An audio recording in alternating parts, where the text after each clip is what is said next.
We provide you the platform to turn your dreams into reality. Give wings to your aspirations with KR Mangalam University. Bihar की राजधानी पटना शहर की तस्वीर अब बदलने जा रही है। राजधानी वासियों का सपना आखिरकार साकार होने के करीब है।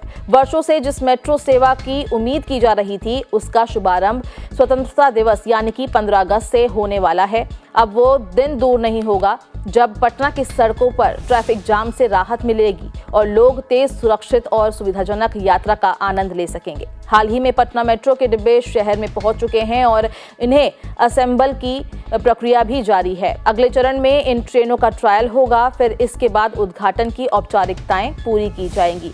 ये परियोजना बिहार सरकार और दिल्ली मेट्रो रेल कॉरपोरेशन के संयुक्त प्रयास से समयबद्ध तरीके से आगे बढ़ रही है। पटना मेट्रो को लेकर एक और अहम जानकारी सामने आई है और वो है इसके किराए से जुड़ी। जहां दिल्ली मेट्रो का न्यूनतम किराया 10 रुपए है, वहीं पटना मेट्रो की शुरुआत 15 रुपए से की जा सकती है। शुरुआती रिपोर्ट के मुताबिक 0 से 3 किलोमीटर की दूरी के लिए 15 रुपए, जबकि 3 से 6 किलोमीटर तक जाने पर 30 रुपए किराया निर्धारित किया गया है। अधिकतम किराया 60 रुपए तक हो सकता है। पहले चरण में मेट्रो कंकड़बाग के मलाही पकड़ी से पाटलिपुत्र बस टर्मिनल के बीच चलेगी। ये रूट 3 किलोमीटर से अधिक लंबा है, इसलिए यात्री 30 रुपए का किराया अदा कर सकते हैं।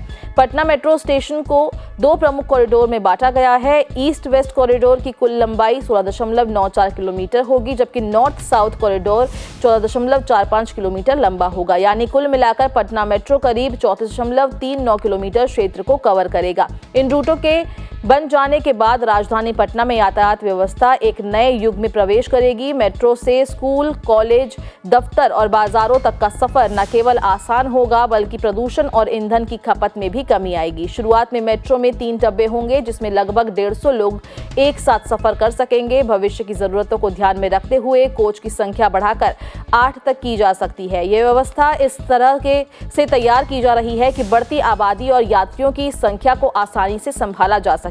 मेट्रो का संचालन सुबह 5 बजे से रात 11 बजे तक किया जाएगा। ये समय सारणी दिल्ली मेट्रो की तर्ज पर तैयार की गई है। हालांकि भारतीय रेलवे की तरह ये सेवा 24 घंटे उपलब्ध नहीं होगी, लेकिन शहरी परिवहन के लिहाज से ये समय पर्याप्त माना जा रहा है।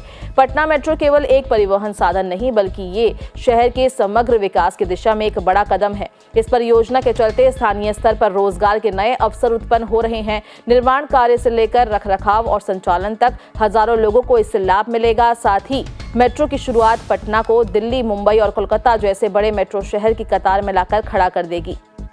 ये न केवल राज्य की प्रतिष्ठा बढ़ाएगा, बल्कि निवेशकों और उद्योगों के लिए भी पटना को एक आकर्षक गंतव्य केंद्र बनाएगा।